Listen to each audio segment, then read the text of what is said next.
তোমাদের আগের ভিডিও পার্টে আমি তোমাদের অন্তঃকেন্দ্র পর্যন্ত বলেছিলাম, কোঅর্ডিনেট জিওমেট্রি অন্তঃকেন্দ্র পর্যন্ত বলেছিলাম। ঠিক আছে, তারপরে আমি এক্সারসাইজ অঙ্কগুলো শুরু করব। তার আগে একটু বলে দিই যে তোমাদের একটা জিনিস লক্ষ্য করো, যে ভরকেন্দ্র যখন বলেছিলাম না, এই ভরকেন্দ্র মানে সেন্ট্রয়েড, ভরকেন্দ্র, তো এই ভরকেন্দ্র হচ্ছে গিয়ে ভরকেন্দ্র, তো এইটা হচ্ছে গিয়ে তিনটে পয়েন্ট যদি হয় তাহলে এই ত্রিভুজের ভরকেন্দ্র হচ্ছে গিয়ে এই কোঅর্ডিনেট, তাই তো। কিন্তু ভরকেন্দ্রের ডেফিনেশনটা তোমরা সবাই জানো তো, যে ত্রিভুজের ভরকেন্দ্র হচ্ছে বা সেন্ট্রয়েড হচ্ছে যে ত্রিভুজের যে তিনটে মধ্যমা, তাই না। ত্রিভুজের তিনটে মধ্যমা মানে এটা মিড পয়েন্ট যদি নাও, এর সঙ্গে যদি যোগ করো তাহলে এটা ত্রিভুজের মধ্যমা হবে। তাহলে এইরকম আবার ধরো এই পয়েন্ট এবি সাইড, তো এবি সাইডের মধ্যবিন্দু মিড পয়েন্ট সঙ্গে যদি এই ভার্টেক্স যোগ করো তাহলে কত হবে, মধ্যমা। তাহলে একটা ত্রিভুজের মধ্যমা মানে হলো একটা ত্রিভুজের শীর্ষবিন্দু থেকে অপোজিট সাইডের মধ্যবিন্দু যোগ করলে যে রেখাংশটা হচ্ছে সেটা হচ্ছে মধ্যমা। তাহলে এরকম ত্রিভুজে তিনটে মধ্যমা হবে। তিনটে মধ্যমার মধ্যে যে কোনো দুটো মধ্যমা যে পয়েন্টে ইন্টারসেক্ট করবে সেটাই হবে ওই ত্রিভুজের মধ্যমা। ঠিক আছে, আমি এখানে আরেকবার জিনিসটা বুঝিয়ে দিচ্ছি, তোমাদের ব্যাপারটা বুঝতে হবে। যে ধরো এই একটা ত্রিভুজ, তাহলে এটা ধরো A point, B point, C point, তাহলে তিনটে পয়েন্ট, এই তিনটে পয়েন্ট, এই পয়েন্টে এর মধ্যবিন্দু এইটা, তাহলে এটা যোগ করলে এ একটা মধ্যমা হলো। এই বি পয়েন্ট, এর অপোজিট সাইড এইটা, তাহলে এর অপোজিট সাইডের মধ্যবিন্দু এটা, তাহলে এই মধ্যবিন্দুর সঙ্গে এটা তুমি যোগ করলে তাহলে একটা মধ্যমা হলো। আবার এ পয়েন্ট, এর অপোজিট সাইড এটা, তাহলে এই মিডিল পয়েন্টের সঙ্গে যদি এটা যোগ করে মধ্যমা হবে। তো আমি বলছি যে তিনটে মধ্যমার মধ্যে যে কোনো দুটো মধ্যমা যে পয়েন্টে ইন্টারসেক্ট করবে সেইটা হচ্ছে গিয়ে এই ত্রিভুজের ভরকেন্দ্র, সেন্ট্রয়েড মানে হচ্ছে ভরকেন্দ্র। তাহলে এই ভরকেন্দ্রটা মানে এইটা কত হবে, এই ভরকেন্দ্র, তাহলে এই যে ভরকেন্দ্র এটাকে জি দিয়ে ডেনোট করা হয়, সেন্ট্রয়েড জি দিয়ে ডেনোট করা হয়, জি, সেন্ট্রয়েড জি। ঠিক আছে, তাহলে এই সেন্ট্রয়েড জি মধ্যমাকে 2:1 অনুপাতে বিভক্ত করে। 2 কোন দিকটা হবে, তাহলে এইটা যদি একটা মধ্যমা, তাহলে এই মধ্যমা 2 সবসময় মনে করবে দুইটা হবে কনের সাইডে, মানে ভার্টেক্সের দিকে। ভার্টেক্সকে কী আছে, শীর্ষবিন্দু এইদিকে, তাহলে এই পোর্শনটা হবে 2 আর এই পোর্শনটা হবে 1। বোঝা গেল। তাহলে কোনো ভরকেন্দ্র ত্রিভুজের তিনটে মধ্যমার মধ্যে যে কোনো দুটো মধ্যমা যে পয়েন্টে ইন্টারসেক্ট হবে সেইটা হচ্ছে ত্রিভুজের ভরকেন্দ্র, এবং ওই ভরকেন্দ্র সেন্ট্রয়েড জি ওই মধ্যমাকে 2:1 অনুপাতে অন্তর্বিভক্ত ইন্টারনাল ডিভিশন করবে, এবং 2টা হবে শীর্ষবিন্দুর দিকে, এইটা হবে 2, এইটা হবে 1। এদিকে কিন্তু 1 হবে না, এদিকটা 1 হবে, এদিকটা 2 হবে। বোঝা গেল।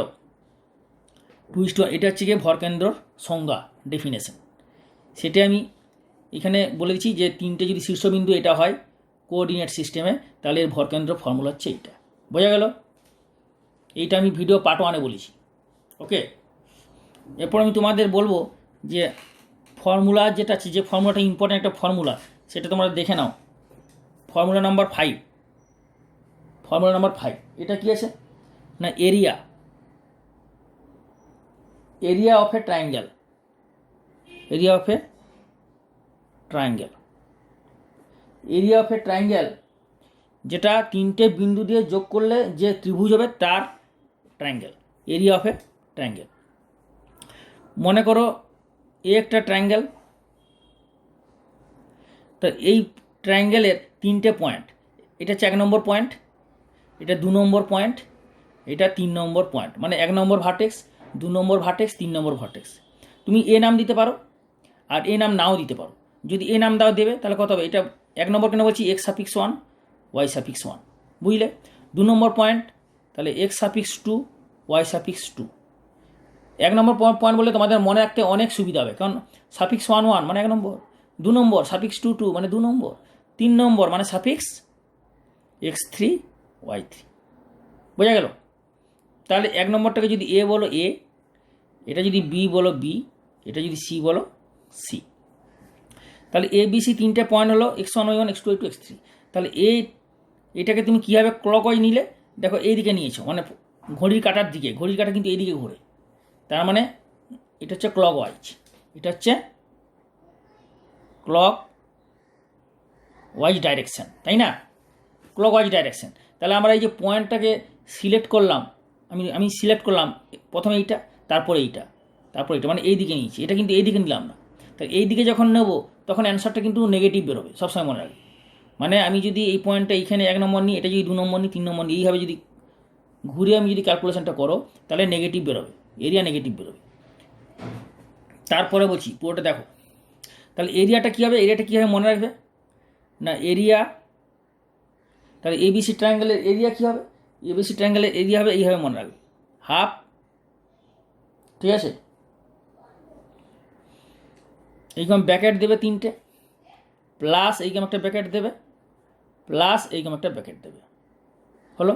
এখানে মাইনাস মাইনাস মাইনাস, এইভাবে করলে মনে রাখতে সুবিধা হবে। বাইরে তুমি এক্স রেখে দাও, এক্স রেখে দাও, এক্স রেখে দাও, এখানে ওয়াই দাও, এখানে ওয়াই দাও, ব্যাকেটের মধ্যে সব ওয়াই, ব্যাকেটের মধ্যে সব ওয়াই, আর ব্যাকেটের বাইরে এক্স। এখানে কী হবে, পর পর হবে 1 2 3, তারপর সাইক্লিক অর্ডারে ঘোরাও। এইভাবে করছি তাহলে তোমাদের মনে রাখতে সুবিধা হবে। আমার বোঝানোর টেকনিকটা অন্যরকম, অনেক ইজি প্রসেস।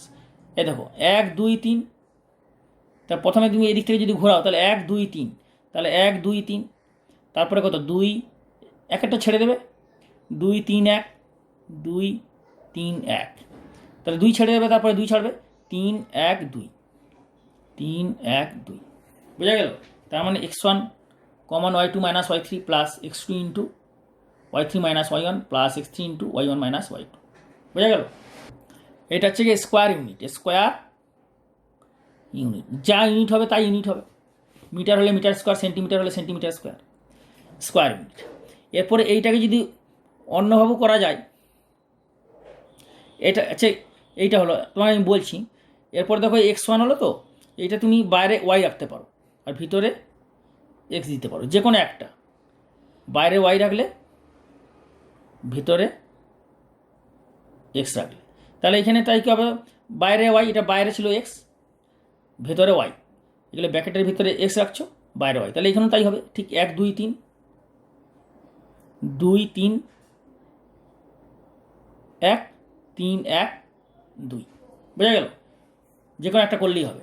দেখো এরিয়া যখনই তুমি ক্লকওয়াইজ ডাইরেকশানে নেবে তখন কিন্তু নেগেটিভ আসবে, আর অ্যান্টি ক্লকওয়াইজ ডাইরেকশানে নিলে পজিটিভ আসবে। তো তুমি যদি যে কোনো খেয়াল করো বা না করো, এরিয়া তো নেগেটিভ হয় না, ওই জন্য তুমি এটাকে মড নিয়ে নেবে। মড নিলে কী হবে, এটা সবসময় পজিটিভ হবে, এটা তুমি মড নিয়ে নাও, মড নিয়ে নাও, তাহলে আর কোনো সমস্যা থাকবে না। মানে ধরো এর ভেতরে এলো -24, তুমি আলটিমেটলি লাস্টে নেবে 24। নেগেটিভ কখন আসবে, তুমি যদি ক্লকওয়াইজ ডাইরেকশানে এটা সিলেক্ট করে এখানে বসাও তাহলে নেগেটিভ আসবে, যদি অ্যান্টি ক্লকওয়াইজ ডাইরেকশানে সিলেক্ট করে বসালে তাহলে পজিটিভ আসবে। নেগেটিভ আসুক পজিটিভ আসুক যাই আসুক, area can not be negative, area negative হতে পারে না, এই জন্য লাস্টে অ্যান্সারটা মাইনাস বাদ দিয়ে লিখবে, বা মড নিয়ে নেবে, মডের ভিতরে মাইনাস টালে অটোমেটিক প্লাস হয়ে যাবে, বোঝা গেল। এই ফর্মুলা ইম্পর্টেন্ট ফর্মুলা, খাতায় নোট করে নাও। এরপর হচ্ছে কলিনিয়ার, কলিনিয়ার বাংলাতে বলছে হচ্ছে গিয়ে সমরেখ। সমরেখ মানে 3টে বিন্দু একটা রেখার উপর অবস্থিত যদি হয় সেটাকে বলা হবে সমরেখ, অর্থাৎ 3 points lies in a same line. Collinear মানে 3 points are set to be collinear if 3 points are lies in the same line, মানে 3টে পয়েন্টকে, 3টে বিন্দুকে সমরেখ বলা হবে যদি 3টে বিন্দু একই সরলরেখার উপর অবস্থিত হয়, বোঝা গেল। বাংলাতে বললাম 3টে বিন্দুকে সমরেখ বলা হবে, লিখে নাও, নোট করে নাও, যদি 3টে বিন্দু একই সরলরেখার উপর হয়। তো শর্ত কি কলিনিয়ার হওয়ার শর্ত, 3টে বিন্দু যদি একটি সরলরেখার উপর অবস্থিত হয় তাহলে 3টে বিন্দু দিয়ে গঠিত ত্রিভুজের ক্ষেত্রফল কত হবে, 0। 3টে বিন্দু যদি এখানে থাকে তাহলে একটা এরিয়া হবে, কিন্তু 3টে বিন্দু যখন একটা একদম 3টে লাইন বরাবর হচ্ছে তখন এরিয়া ফর্ম করছে না, তার মানে কি এরিয়াটা 0 হবে। তো এরিয়া যদি 0 হয় তার মানে এইটা 0 হবে, বা এইটা 0 হবে, তার মানে একই জিনিস, তার মানে এইটা ইকুয়াল টু 0 হবে। তো এইটা ইকুয়াল টু যদি 0 হয়, ওইদিকে 0 × 2 হয়ে যাবে, 0 হয়ে যাবে, তার মানে এই জিনিসটা 0 হয়ে যাবে।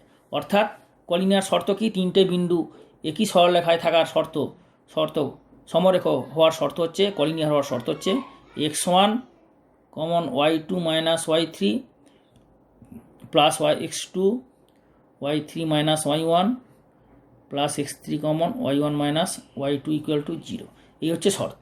তার মানে এরিয়া ইকুয়াল টু 0, অর্থাৎ এরিয়া ইকুয়াল টু 0, এটি হচ্ছে শর্ত। মানে মোদ্দা কথা হচ্ছে, সিম্পল কথা হচ্ছে, এরিয়াটা 0 হবে। 3টে বিন্দু একটা সরলরেখায় থাকার শর্ত হচ্ছে এরিয়া ইকুয়াল টু 0, আর এরিয়া এটা, তার মানে এটা ইকুয়াল টু 0 বা এরিয়া ইকুয়াল টু 0, যে কোনো একটা ইউজ করবে। এরিয়া করলে তো এটাই আসবে, তাই না? আচ্ছা, আরেকটা জিনিস বলে দিই, এরিয়ার আমি দুটো ফর্মুলা দিয়েছি, একটাই ফর্মুলা, শুধু এক্সটা আগে, এক্সটা ভেতরে, ওয়াইটা একবার এক্স ভেতরে, একবার ওয়াই ভেতরে। এরপর এই তিনটে বিন্দু নিয়ে গঠিত ত্রিভুজের যে এরিয়া ডিটারমিনেন্টের সাহায্যে করা যায়, সেটা একটু এখানে বলিনি, আমি একবার বলে দিচ্ছি, এখানে পরের পেজে বলে দিচ্ছি, ঠিক আছে? সেটা একবার দেখে নাও। তিনটে বিন্দু নিয়ে যে এরিয়া বললাম না, কোনটা বললাম যেন, 5 নম্বর পয়েন্টটা আরেকবার রিপিট করছি, 5 নম্বর পয়েন্টটা, এরিয়া ডিটারমিনেন্ট ফর্মে হয়। তিনটে পয়েন্ট নিয়ে গঠিত ত্রিভুজের এরিয়াটা ডিটারমিনেন্ট নিয়ে যদি করো, তাহলে এরিয়া হবে x1 y1 x1 y1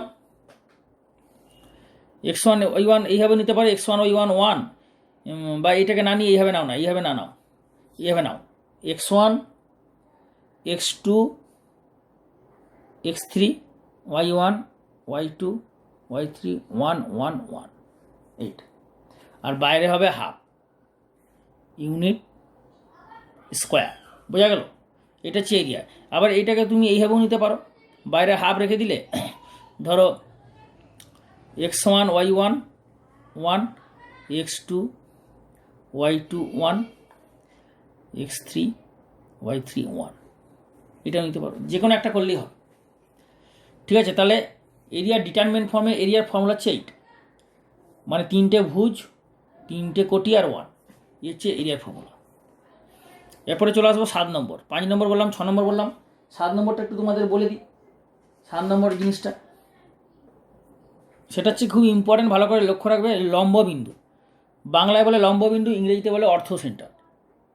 অর্থ সেন্টার, অর্থ সেন্টার অফ এ ট্রায়াঙ্গেল। তোমরা একটা জিনিস লক্ষ্য রাখবে, এই যে ফর্মুলাগুলো আমি বলেছি, এই ডেফিনেশনগুলো, সংজ্ঞাগুলো, এগুলো কিন্তু খাতায় নোট করে ভালো করে বুঝে নেবে, কারণ এইগুলো কিন্তু আমি যখন এক্সারসাইজের অঙ্ক শুরু করব, একটু পরেই শুরু করছি, এক্সারসাইজের অঙ্ক শুরু করার সময় এগুলো কিন্তু কনসেপ্টটা ফুল লাগবে। অতএব এই কনসেপ্টটা, ফর্মুলার যে কনসেপ্টটা যদি ভালো করে বুঝে নাও, ফর্মুলার ডেফিনেশন, অন্তকেন্দ্র, লম্ববিন্দু, ঠিক আছে, ভরকেন্দ্র, পরিকেন্দ্র, তাহলে তোমাদের অঙ্কগুলো করতে অনেক সুবিধা হবে। তো অর্ধ সেন্টার অফ এ ট্রায়াঙ্গেল কী হচ্ছে? অর্থ সেন্টারের ডেফিনেশনটা হচ্ছে, যদি একটা ট্রায়াঙ্গেল হয়, তো ট্রায়াঙ্গেলের তিনটে হাইট আছে, তিনটে হাইটের মধ্যে যে কোনো দুটো হাইট যে বিন্দুতে ইন্টারসেক্ট করবে সেটি হবে ওই ট্রায়াঙ্গেলের অর্থ সেন্টার। অর্থাৎ ধরো এ একটা শীর্ষবিন্দু, তাহলে এর অপোজিট সাইড থেকে যদি এর উপর পারপেন্ডিকুলার ড্র করো, তাহলে এটা কি হচ্ছে? এটা একটা হাইট, তাই না? হাইট কাকে বলে? যে কোনো ত্রিভুজের শীর্ষবিন্দু থেকে তার অপোজিট সাইডের উপর যদি লম্ব টানো, তাহলে সেইটা হবে ত্রিভুজের হাইট, বোঝা গেল? আরেকবার রিপিট করছি, কোনো ত্রিভুজের কোনো শীর্ষবিন্দু থেকে তার অপোজিট সাইডের উপর যদি লম্ব টানো, সেইটা হবে ওই ত্রিভুজের হাইট, মানে উচ্চতা, মানে পারপেন্ডিকুলার। তাহলে এইরকম যে কোনো তিনটে শীর্ষবিন্দু থেকে অপোজিট হাইটের উপর, অপোজিট বাহুর উপর যদি লম্ব টানো, সেটা হচ্ছে গিয়ে হাইট। তো তিনটে হাইটের মধ্যে যে কোনো দুটো হাইট, ধরো একটা হাইট এই বিন্দুটা ইন্টারসেক্ট করলো, তাহলে এটা হচ্ছে অর্ধ সেন্টার, এটি হবে অর্ধ সেন্টার। তো সেই এইটা হচ্ছে অর্ধ সেন্টারের ডেফিনেশন, এটা মনে রাখবে সুতরাং, ঠিক আছে? তার মানে কী হচ্ছে, যে এইটা এর উপর পারপেন্ডিকুলার, এইটা কিন্তু এদের মিড পয়েন্ট নাও হতে পারে। একটা ত্রিভুজের শীর্ষবিন্দু থেকে ওর অপোজিট সাইডের উপর লম্ব ড্র করছো, সেটা কিন্তু মিড পয়েন্টে নাও হতে পারে। মিড পয়েন্ট হবে তখনই যখন এই ত্রিভুজটা সমবাহু ত্রিভুজ হবে। যদি সমবাহু ত্রিভুজ হয়, সমবাহু ত্রিভুজ, তাহলে ওই ত্রিভুজের শীর্ষবিন্দু থেকে অপোজিট সাইডের উপর যদি লম্ব টানো, তাহলে সেই লম্বটা ওই অপোজিট সাইডের মিড পয়েন্টে লম্বিত হবে, কারণ ওইটা সমবাহু ত্রিভুজ, তিনটা কোণ সাইডই সমান এবং তিনটা অ্যাঙ্গেলই 60 ডিগ্রি। কিন্তু যে কোনো ত্রিভুজের ক্ষেত্রে আমরা বলবো যে ওই ত্রিভুজের শীর্ষবিন্দু থেকে অপোজিট বাহুর উপর অঙ্কিত লম্ব দূরত্ব, এরকম তিনটে লম্ব দূরত্ব, অর্থাৎ তিনটে হাইট মধ্যে যে কোনো দুটো হাইট যে বিন্দুটি ইন্টারসেক্ট করবে, সেটা হচ্ছে অর্ধ সেন্টার। এই ডেফিনেশনটা ইম্পর্টেন্ট, লিখে নাও এখানে, আমি এবার ইংলিশে লিখে দিচ্ছি তোমাদের, ঠিক আছে? অর্থ centre, centre is the intersection point intersection point of orthocenter is the intersection point of any two heights out of three heights of this triangle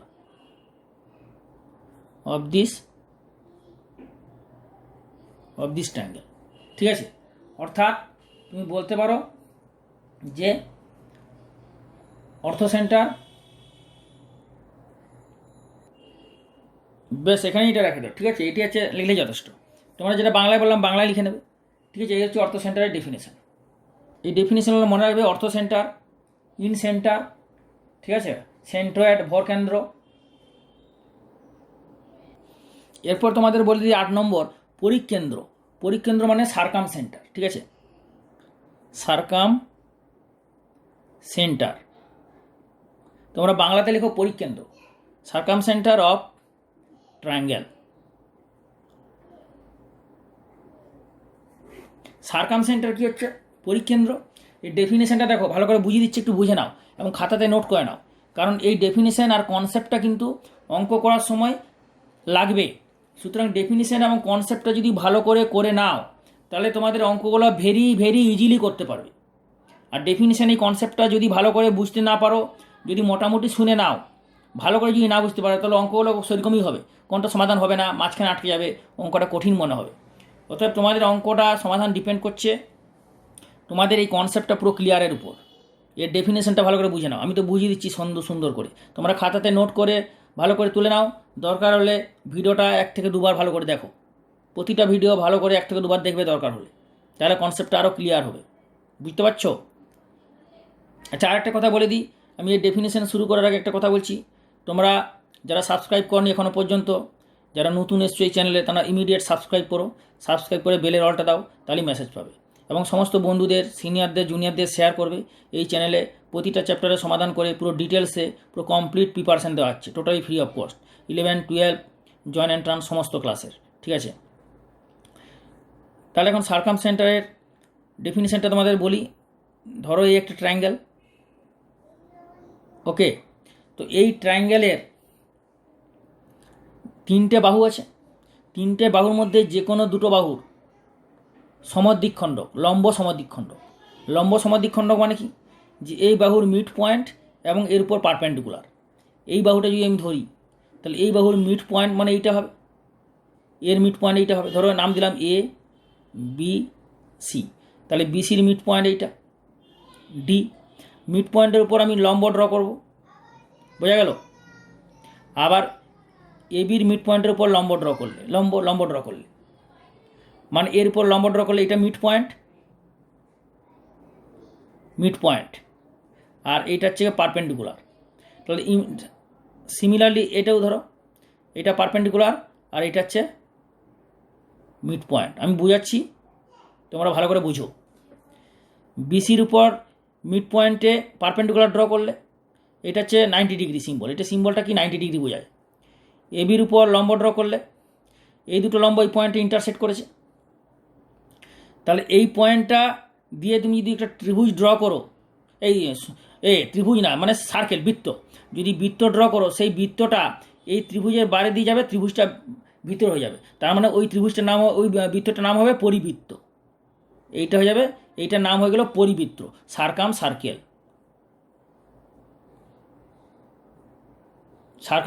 বোঝা গেল?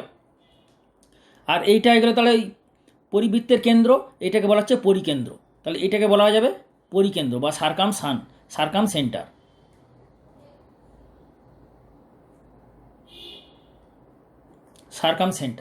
তাহলে এই হচ্ছে সার্কাম সেন্টার। আরেকবার বলছি, ত্রিভুজের 3টে সাইডের মধ্যে যে কোনো 2টো সাইড, আমি এই 2টো সাইড নিলাম এবি বিসি।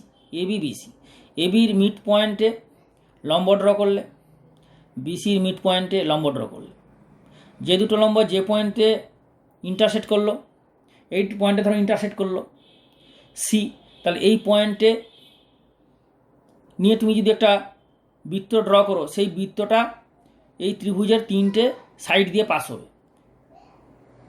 তাহলে এই বৃত্তটাকে বলা হবে পরিবৃত্ত, ইংরেজিতে বলা হয় সার্কাম সার্কেল, এবং ওই পরিবৃত্তের যে কেন্দ্র সেটাকে বলা হবে পরিকেন্দ্র, সার্কাম সেন্টার। পরিবৃত্ত পরিকেন্দ্র সার্কাম সেন্টার, এখান থেকে কিন্তু কোশ্চেন দেবে অবশ্যই। সুতরাং এই কনসেপ্টটা ক্লিয়ার যেটা হয়ে গেল, তাহলে তোমাদের সমস্যা হবে না। এরপর অঙ্কের সময় আমি তোমাদের বলবো, ঠিক আছে? এই ডেফিনেশনটা মনে রাখবে, যেটা বললাম খাতাতে নোট করে নাও এবং বুঝে নাও যেভাবে বুঝালাম। এরপর তোমাদের আমি এক্সারসাইজের অঙ্ক করাচ্ছি। এক্সারসাইজের অঙ্ক শুরু করবো, দেখে নাও। এখানে দেখো ইংলিশ লেখা আছে, আমি তোমাদের এখানে বাংলাতে কনভার্ট করে দিচ্ছি, সবাই ভালো করে বুঝতে পারবে, কোনো অসুবিধা নেই। প্রথমের দিকে যে এমসিকিউ বহু বিকল্পধর্মী 1 নম্বরে, এগুলো খুবই সোজা, তোমরা নিজেরা পেরে যাবে, নিজেরা চেষ্টা করবে, অবশ্যই পেরে যাবে। এর মধ্যে যেগুলো কিছু ইম্পর্টেন্ট আছে এমসিকিউ, সেগুলো আমি কিছু করে দিচ্ছি। তার মধ্যে দেখো 5, 6, 6 অঙ্কটা ভালো অঙ্ক দেখে নাও, এটা তোমাদের পরীক্ষা দিতে পারে। 6টা বলেছে a diameter of a circle has extreme point 79 and -13, coordinates of centre of the circle কত হবে? 4টে অপশান দেওয়া আছে। তার মানে কি, 6 নম্বরে বলছে MCQ type question, exercise 1 MCQ 1 মার্কসের। 6 নম্বরটা বলেছে, 6 নম্বর কোশ্চেনটা কি বলেছে যে এই একটা, আমি আর কোশ্চেনটা লিখছি না, অন্যান্য চ্যাপ্টারে যেমন কোশ্চেনগুলো লিখে এটা আর লিখছি না, আমি তোমরা খাতায় তুলে নাও, অনেক লিখতে হবে তো, তোমরা খাতাতে তুলে নাও, আমি বলছি, আমি ডায়াগ্রামটা দিয়ে দিচ্ছি। ডায়াগ্রামটা হলে কনসেপ্টটা ক্লিয়ার হয়ে যাবে। ডায়াগ্রাম মাস্ট, পরীক্ষা ডায়াগ্রাম না ড্র করলে হবে, কিন্তু আমি ডায়াগ্রামটা ড্র করছি যাতে তোমরা বুঝতে পারো, এবং পরীক্ষার সময় ডায়াগ্রাম তোমরা করতেও পারো, না করতে পারো। কিছু কিছু অঙ্ক তোমরা না করলে অঙ্কটা করতেই পারবে না, আবার কিছু কিছু অঙ্ক না করলেও করতে পারবে। সুতরাং ডায়াগ্রামটা করে নিলে সবচেয়ে বেটার হয়, তোমাদেরও বুঝতে সুবিধা হবে, মাস্টারও বুঝতে সুবিধা হবে। বলেছে এই সার্কেল এর ডায়ামিটার মানে ব্যাস, ব্যাসের 3টে এক্সট্রিম পয়েন্ট মানে প্রান্তবিন্দু দিয়েছে, প্রান্তবিন্দু, একটা প্রান্তবিন্দু, একটা প্রান্তবিন্দু, এইটা হচ্ছে সেন্টার, তবেই তো ডায়ামিটার। সেন্টার দিয়ে যেটা পাস করবে সেটাকে বলে ডায়ামিটার। তাহলে এর এই পয়েন্টটা কত বলেছে? 79, এটা -1 -3। তাহলে এই ডায়ামিটারের মধ্যবিন্দু কত হবে? মানে ডায়ামিটারের মধ্যবিন্দু যেটা, সেটাই হচ্ছে সেন্টার অফ দি সার্কেল, তাই না? তা ডায়ামিটার মধ্যবিন্দু কত হবে? না ফর্মুলা 7 + -1/2, 9 + -3/2, এই হচ্ছে ফর্মুলা। তাই তো ফর্মুলা বলেছিলাম। মধ্যবিন্দু কী হয়, যদি একটা পয়েন্ট, এই পয়েন্টটা যদি 1 নম্বর পয়েন্ট হয়, 2 নম্বর পয়েন্ট হয়, এইটা যদি x1 y1, আর এটা 2 নম্বর পয়েন্ট মানে কি x2 y2, তাহলে মধ্যবিন্দু কত হবে? মধ্যবিন্দু মিড পয়েন্ট হয়ে যাবে, এটা হচ্ছে মিড পয়েন্ট হয়ে যাবে x1 ভুজের গড়, কোটির গড়, x1 + x2 ভুজের গড়। তাহলে এটা কত হবে? 6/2 মানে 3, আর 9 মানে কত? 6/2 মানে 3, এইটা হয়ে যাবে অ্যান্সার। তার মানে কারেক্ট অপশান হবে ডি আছে অপশান 3, কারেক্ট অপশান। সুতরাং D is the correct option. বোঝা গেল? ওকে, নেক্সট অঙ্ক দেখাচ্ছি। নেক্সট অঙ্ক কোশ্চেন নাম্বার 7। তোমাদের একটা কথা বলে দিই যে সবার বইয়ে কিন্তু কোশ্চেন নাম্বারগুলো মিলবে না, সবার বইয়ে দেখবে মিলবে না, অনেকের বইয়ে মিলবে কোশ্চেন নাম্বার, কারণ বিভিন্ন সময় বিভিন্ন রকম বইগুলো তো পাবলিশ করেছে, সো এই জন্য কোম্পানি কোশ্চেনের নাম্বারগুলো এদিক ওদিক হয়ে যায়। তো কোশ্চেন নাম্বার 6 কারো বইয়ে কোশ্চেন নাম্বার দেখবে এটা 7-এ আছে, কারো নম্বর 8-এ আছে। কিন্তু কোশ্চেনটা আমি দেখিয়ে দিচ্ছি, বই দেখাচ্ছি, বই দেখে ভিডিওটা পজ করে খাতাতে কোশ্চেনটা তুলে নাও। Centroid of coordinate of centroid of the triangle form by the point, 3টে পয়েন্ট দিয়ে দিয়েছে। তাহলে ওই ত্রিভুজের ভরকেন্দ্র কত হবে? সেন্ট্রয়েড। যে ফর্মুলা দিলাম খুবই সোজা, এই তো ত্রিভুজ, তা 3টে ভরকেন্দ্র দিয়ে দিচ্ছে। আমি ডায়াগ্রামে তোমাদের সব বুঝিয়ে দিচ্ছি। ডায়াগ্রামে এই পয়েন্টটা কত দিয়েছে? x - y, y - z, এই পয়েন্টে দিয়েছে -x - y, এই পয়েন্টে দিয়েছে yz, y, z, at x - y - z। তাহলে বলছে এর ভরকেন্দ্র কত, সেন্ট্রয়েড কত হবে? না, সেন্ট্রয়েডের formula G, centroid is denoted by G, ভরকেন্দ্রকে জি দিয়ে প্রকাশ করা হয়, সেন্ট্রয়েড জি। কত হবে না 3টে ভুজের গড়। আমি ফর্মুলা দেখিয়েছি, আমি তো ফর্মুলাতে বলে দিয়েছি ডিটেলসে। ভিডিও পার্ট 1-এ যাবে, ভিডিও পার্ট 1-এ গেলে দেখবে ফর্মুলা পুরো ডিটেলসে বলে দিই, একদম পুরো ডিটেলসে ফর্মুলা বুঝিয়ে কীভাবে মনে রাখবে কনসেপ্ট ক্লিয়ার করে দিয়েছি। এবং বারবার বলেছি ফর্মুলাগুলো ভালো করে বুঝে নিলে অঙ্কগুলো করতে খুব ক্লিয়ার হবে, ফর্মুলা সংজ্ঞা। তাহলে কত হবে ভুজের গড়, এই ভুজ x-1 plus minus x plus y by 3 comma y minus z plus minus y plus z by 3, তাই না? তাহলে দেখো এখানে ওয়াই ওয়াই ক্যান্সেল হয়ে যাচ্ছে, জেড জেড ক্যান্সেল হয়ে যাচ্ছে, এখানে এক্স এক্স ক্যান্সেল হয়ে গেল, এখানে ওয়াই ওয়াই ক্যান্সেল হয়ে গেল। তাহলে কী হচ্ছে 0/3, 0/3 মানে 0,0। তাহলে 0 ইজ দ্য অ্যান্সার। সুতরাং option C is the correct option. বোঝা গেল? এরপরে কোশ্চেন নাম্বার 8। 8 একটু ইম্পর্টেন্ট অঙ্ক দেখে নাও। 8-এর কোশ্চেনটা আমি তোমাদের দেখাচ্ছি, 8-এর কোশ্চেনটা ভালো করে দেখো। 8-এর কোশ্চেনটা কী বলেছে? ইফ টোয়াইস দ্য অ্যাবসিস আর, প্রথমে আমি ইংলিশ বলছি, তারপরে বাংলাতে আমি বুঝিয়ে দিচ্ছি তোমাদের। If twice the abscissa are of a point moving in the xy plane always exceeds 3 times its ordinate by 1, then locus of the point কোনটা হবে? সার্কেল না স্ট্রেট লাইন না প্যারাবোলা না নন অফ দিচ? এর বাংলা মানেটা খাতায় তোমরা লিখে নাও, আমি এটা বাংলায় কনভার্ট করে দিচ্ছি। যদি দ্বিগুণ ভুজ মানে ভুজের সঙ্গে 2 গুণ, দ্বিগুণ ভুজ মানে কি? ভুজের সঙ্গে 2 গুণ, দ্বিগুণ ভুজ এমনভাবে চলমান হয় XY প্লেনে, যাতে করে এটা সবসময় কোনো বিন্দুর ভুজের দ্বিগুণ, কোনো ভুজের দ্বিগুণ এমনভাবে চলমান বিন্দু হয় যাতে করে ওটা সবসময় ওই বিন্দুর কোটি, ওই বিন্দু কোটির থেকে, কোটির 3 গুণের থেকে সবসময় 1 বেশি থাকে, কোটির 3 গুণের থেকে সবসময় x বেশি থাকে। তাহলে ওই বিন্দুটির সঞ্চারপথ কি হবে? বৃত্ত, সরলরেখা, অধিবৃত্ত, কোনোটাই নয়, নান অফ। এই হচ্ছে বাংলাতে কনভার্ট করলাম। এরপর তোমাদের ইংলিশে একটু বলে দিই। অ্যাবসিসা ধরো একটা বিন্দু XY, চলমান বিন্দু XY হতে পারে। তো যদি XY নাও, যে কোনো বিন্দু XY, চলমান বিন্দু যে কোনো বিন্দু XY ধরলে, তাহলে প্রশ্নানুসারে, প্রশ্নে কি বলেছে? অ্যাবসিসার দ্বিগুণ, তাহলে 2x XY প্লেনে এমনভাবে চলছে 3 টাইমস অর্ডিনেট মানে ওয়াই, অর্ডিনেট মানে ওয়াই, তাহলে ওয়াই 3 গুণ 3y, এর থেকে কত বেশি? 1, মানে 2x minus 3y equal to 1। Clear করে দিচ্ছি, দেখো XY প্লেন মানে এই প্লেনটাকে বলছে XY। তো এই XY প্লেনে একটা বিন্দু, যে কোনো বিন্দু ধরো XY, অ্যাকচুয়ালি সঞ্চারপথের অঙ্কগুলো সমাধানের ক্ষেত্রে প্রথমে এইচকে ধরে করার নিয়ম। এইচকে ধরে নিয়ে করে নিয়ে লাস্টে এইচকের জায়গায় XY বসে দেবে। আর তুমি যদি প্রথমে XY ধরে নাও, নাম্বার কাটবে না, দিয়ে দেবে। বোঝাতে পারলাম? নিয়ম হচ্ছে গিয়ে প্রথমে চলমান বিন্দুর স্থানাঙ্ক ধরে নেবে এইচকে ধরে নিয়ে পুরো সম্পর্কটা প্রশ্নে যেভাবে বলা আছে ওইভাবে তৈরি করতে হবে। তৈরি করার পর লাস্টে এইচকের জায়গায় XY পুট করলে সেটা হয়ে যাবে নির্ণয় সঞ্চারপথের সমীকরণ। তো প্রথমে তোমাকে আমি এইচকে ধরেই একটু করাই, XY প্রথমে ধরছি না, কিন্তু প্রথমে XY ধরলে ধরতে পারো, অসুবিধা নেই। ধরো এইচকে হচ্ছে নির্ণয় চলমান বিন্দু। অ্যাকর্ডিং টু কোশ্চেন, প্রশ্নানুসারে প্রশ্নে যেটা বলেছে যে এই চলমান বিন্দু এইচকে এমনভাবে চলমান XY প্লেনে, XY সমতলে এমনভাবে চলমান যাতে করে ভুজের দ্বিগুণ, তো ভুজ কত এইচ, তাহলে এর দ্বিগুণ এইচ, এই 2h সর্বদা কোটি আছে এই বিন্দুর কোটি কে, কে, তো কে এর 3 গুণের থেকে বেশি, মাইনাস 3k ইকুয়াল টু 1। তা এটাই হচ্ছে প্রশ্নানুসারে শর্ত। এই বিন্দুটা এমনভাবে চলমান এইটা দাঁড়াচ্ছে, তাহলে এইচের জায়গায় x বসাবে আর কে এর জায়গায় y বসাবে। তাহলে এইটা তো এলো, তার মানে এইটা হচ্ছে নির্ণেয় সঞ্চারপথ, এটা হচ্ছে নির্ণেয় সঞ্চারপথ। তাহলে এটা কার আকার? এটা একটা সরলরেখার আকার। সুতরাং অপশান সরলরেখাটা হবে, অর্থাৎ option B is the correct option. বোঝা গেল? কারণ এটা সরলরেখার আকার, সরলরেখার ফর্ম। যখন সরলরেখা আসবে, কোঅর্ডিনেটের পর আসবে সরলরেখা, তখন আমি আরও ডিটেলসে বলবো। বোঝা গেল?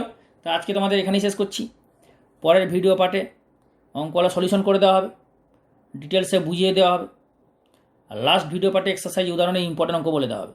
যারা এখনও সাবস্ক্রাইব করেনি তারা ইমিডিয়েট দেরি না করে সাবস্ক্রাইব করে বেলটা দাও এবং বন্ধুদের শেয়ার করো, জুনিয়রদের শেয়ার করো, যাতে করে আমি এটা কন্টিনিউ করতে পারি। ঠিক আছে, হ্যাভ এ গুড ডে, সবাই সুস্থ থাকো, ভালো থাকো।